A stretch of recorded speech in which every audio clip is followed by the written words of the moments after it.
C'est dimanche que se tient le premier tour de la primaire à droite. Ce week-end, les candidats ont tenu leur dernier meeting.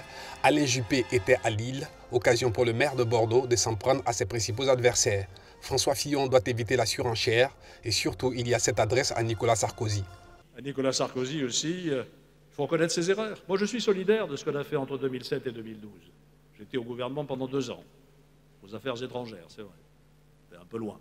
Mais enfin, je le dis, nous avons eu tort de supprimer 10 000 postes dans les forces de l'ordre. Nous avons eu tort de supprimer la double peine qui nous permet de renvoyer chez eux les criminels étrangers lorsqu'ils ont purgé leur peine. Alain Juppé s'oppose en rassembleur. Nicolas Sarkozy, lui, se présente comme le sauveur de la République. L'ancien président de la République s'est exprimé à Nîmes, dans le sud-est, acquis à sa cause. Je serai le président qui rétablira la République dans tous ses droits et dans tous ses devoirs. L'élection américaine est encore dans les esprits et donc les sondeurs se veulent prudents. Ils affirment toutefois que François Fillon, qui a reçu la caution de l'ancien président Valéry Giscard d'Estaing, rattrape le duo Juppé-Sarkozy donné favori. Fillon qui se vante d'avoir le programme le plus ambitieux. Samedi et dimanche, 81 000 bénévoles seront à pied d'œuvre dans les 10 228 bureaux de vote avec en tête l'angoisse de la fraude.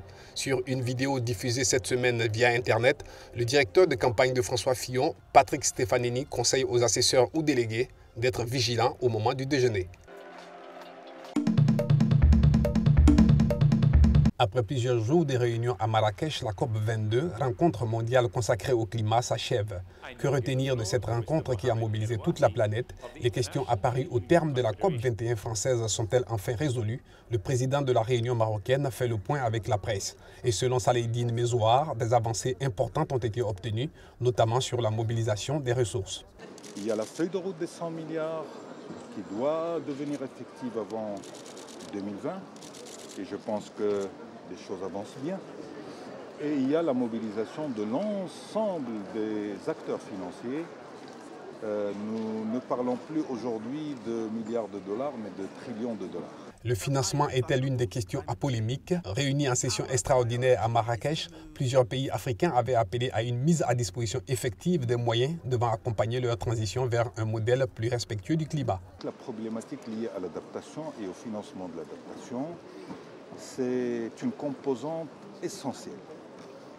À côté de l'atténuation, il y a beaucoup de projets d'atténuation, mais il y a aussi énormément de projets d'adaptation.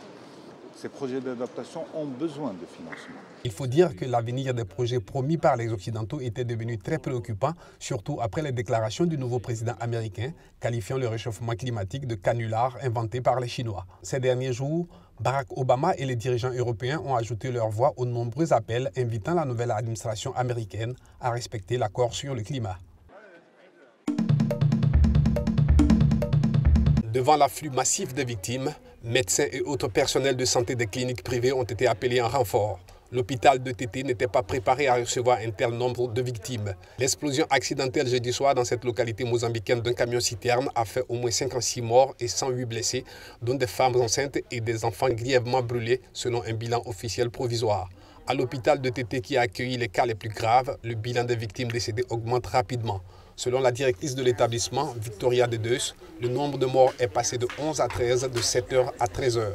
Le bilan pourrait être revu à la hausse car la police est encore en train de chercher des corps ou des blessés, selon la responsable du district où s'est produite la catastrophe. Une commission d'enquête a été mise en place pour déterminer les causes du drame qui s'est produit en zone rurale, non loin de la frontière avec le Malawi, à 90 km de la ville de Tété, la capitale de la province mozambicaine du même nom. Selon les premiers éléments communiqués par les autorités locales, le camion effectuait une liaison entre le port mozambicain de Beira et le Malawi et s'est arrêté à la frontière pour vendre illégalement du combustible, une pratique fréquente au Mozambique et dans plusieurs pays africains.